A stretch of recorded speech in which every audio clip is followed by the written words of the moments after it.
Di Pesarean atau tempat makam para sunan, tempat 9 wali, selalu ada sumur. Bahkan di Kudus ada sumur pitu, 7 mata air sumur tersebut. Mengapa ada banyak sumur ya? Lalu dalam dongeng cerita folklor dari mulut ke mulut dikatakan bahwa para sunan sewaktu mengislamkan Nusantara itu tidak dengan berperang atau tumpah darah, namun dengan kekuatan ekonomi, dengan berdagang dan memiliki emas. Tersebut kisah yang dicatat di dalam Suluk Linglung Pangeran Wijil, bahwa para sunan itu ngendok tanah di dekatnya yang kemudian jadi sumur. Sebenarnya para sunan itu mengambil tanah tersebut lalu sebagai bahan untuk membuat harta dalam tanda petik. Apa yang mereka lakukan setelah itu? Diberi air, direndam, diletakkan di dalam kendi. Selang beberapa hari cairan tadi dipisahkan dan tanah tersebut dibakar menjadi solid, dan benda yang dibakar tersebut merupakan ingot atau dore dengan kadar emas 14-20 karat, yang dalam cerita turun-temurun ternyata cairan tadi adalah bakteria, atau di dalam bahasa modern dalam ilmu patologi ini adalah bioengineering. Para sunan memisahkan unsur logam tadi menggunakan bakteria. Para sunan melaksanakan bioengineering jauh sebelum dunia mengenal mikroba, virus, bakteri, di mana mereka menyebutnya dengan istilah lelembut. Saking halus dan lembutnya. Ini bukan makhluk halus, ini bukan jin setan segalanya. Ini adalah makhluk super nano yang bekerja menurut hukum alam. Para sunan dengan timnya ternyata sangat paham dengan bioengineering, bahkan bisa mengawinkan bakteria tadi untuk menghasilkan bakteria jenis baru untuk tujuan pemisahan mineral. Inilah yang menjadi kunci sukses bermain di bidang metalurgi yang harus dicari oleh generasi anak bangsa Nusantara saat ini sekarang. Kekayaan ilmu teknologi logam, kekayaan ini lama disimpan sesuai dengan perintah Sunan Bonang, perintah Apati Geni, perintah mematikan api. Benda-benda material solid diproses dengan bioengineering ala para sunan akan membuat Indonesia menjadi negara superpower karena memiliki banyak material tawar. Osmium misalnya, benda logam yang berat jenisnya lebih dari besi, namun selalu oily atau licin. Kalau osmium diproduksi dibuat untuk benda yang rotating atau berputar seperti turbin, jet engine, baling-baling propeller kapal laut, maka pelumasnya, olinya ternyata hanya perlu 10%-nya saja. Mesin baling-baling tadi menjadi lebih baik performanya dengan perawatan yang rendah. Dunia aviasi, dunia maritim bisa maju 3 kali lipat lebih dari sekarang, dan osmium itu banyak di bumi Nusantara. Palladium yang lebih kempling dan mengkilat, lebih ringan dari platinum dan lebih kuat, akan membuat dunia kesehatan, laser, heavy duty, permesinan, transportasi,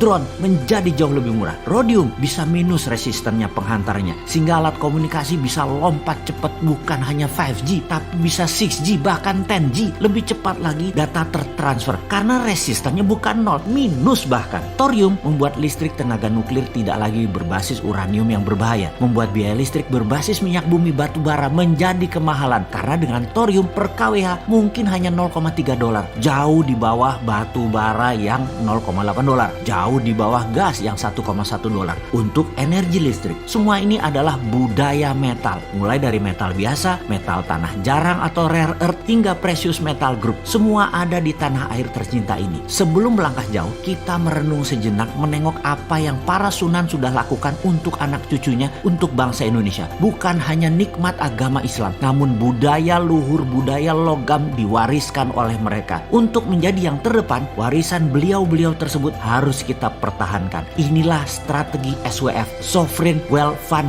berbasis natural resources capital, yang selalu didengungkan oleh bosman yang sok keminter ini, menggunakan kekuatan kedaulatan sovereign natural resources untuk menjadi alat tawar kepada negara lain, bukan menjadi pengemis minta-minta pinjaman. Sejarah sudah mengingatkan, wahai pejabat, rajin-rajinlah baca sejarah dan menengok kekuatan bangsa sendiri. Semua tersedia, semua tinggal dipakai. Masih nggak ngerti juga SWF-nya ilmu para sunan ya? Yang ngobrol dong kita.